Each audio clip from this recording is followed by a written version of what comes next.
এই পৃথিবীতে আমার মনে হয় এখন সবচাইতে বড় জিহাদের ময়দান হচ্ছে কোরআনের ময়দান।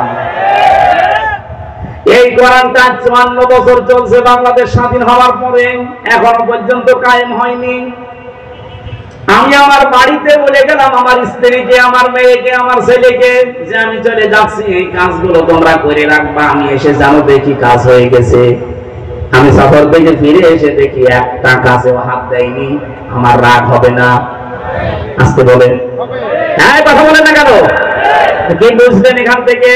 আমার একটা সলিমতি কাজ দিয়ে গেল, পরিবারের লোক যদি কাজটা আঞ্জাম না দিয়ে ফেলে রাখে যেমন কষ্ট হয় আমার। এই জমিনটা আল্লাহ বানিয়েছে তার কোরআনে কারীমকে বিজয়ী করার জন্য, প্রতিষ্ঠা করার জন্য। নাকিমুদ্দিন এই শব্দ দিয়েছেন, অথচ আজ পর্যন্ত 54 বছরে এটা কায়েম হয়নি। আল্লাহর রাগ হচ্ছে না? আমার বিবেকে কি বলে আল্লাহর রাগ হচ্ছে না? এরপর আল্লাহ কিছু বলে না কেন?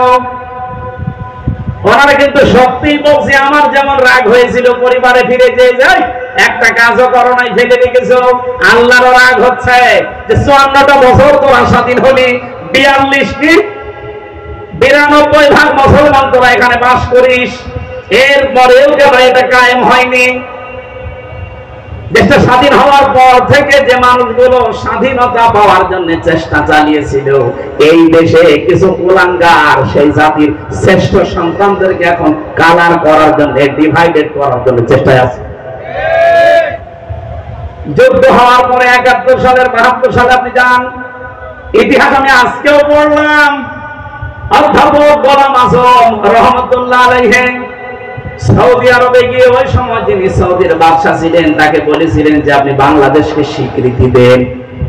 সৌদির বাদশা ওই সময় বলেছে না, আমি দেব না, কারণ দেশটাতে বঙ্গবন্ধু ধর্ম নিরপেক্ষ মতবাদ কায়েম করেছে, আর যেটা ভারত চায় সেইটা চলছে, আমি এ দেশের স্বীকৃতি দেব না।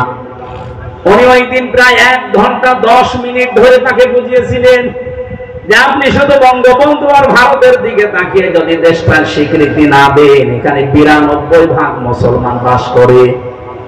এই মুসলমানগুলো আস্তে আস্তে দিন যত যাবে তারা ধর্ম নিরপেক্ষ মতবাদের এই চাপাই পড়ে শেষ পর্যন্ত ওরা আল্লাহর সাথে শিরিক করবে। আপনি কিয়ামতে জবাব দেবেন কি? আপনি জবাব দেবেন কি বলেন? উনি যখন জবাব দিতে পারে না, উত্তর দিতে পারে না, শেষ পর্যন্ত বলেছে ঠিক আছে আমি স্বীকৃতি দিলাম। এই স্বীকৃতি আদায় করার জন্য বাংলার যে শ্রেষ্ঠ সন্তান চেষ্টা চালিয়েছে ভাষা সৈনিক, আজ তাকে কালার করার জন্য কিছু কোলাঙ্গার ফুটে পড়ে লেগেছে। কথা বলেন না কেন?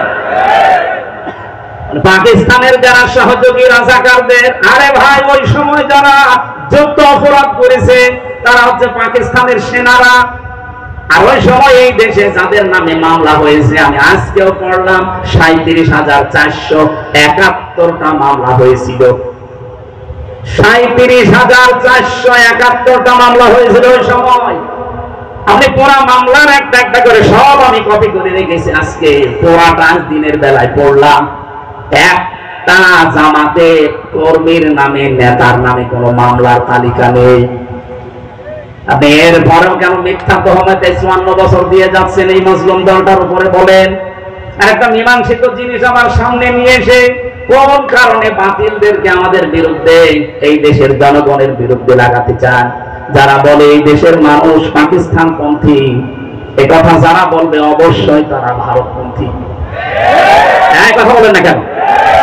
আমার মনে হয় যারা ভারতপন্থী, ভারত প্রীতি দেখাবে এসেছেই হোক, উপদেষ্টা হোক আর দেশের সেই হোক, করে ন্যাংটা করে পিটানো লাগবে।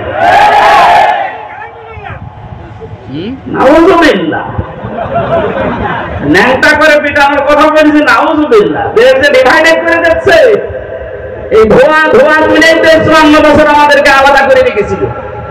এই কথা বলেন না কেন?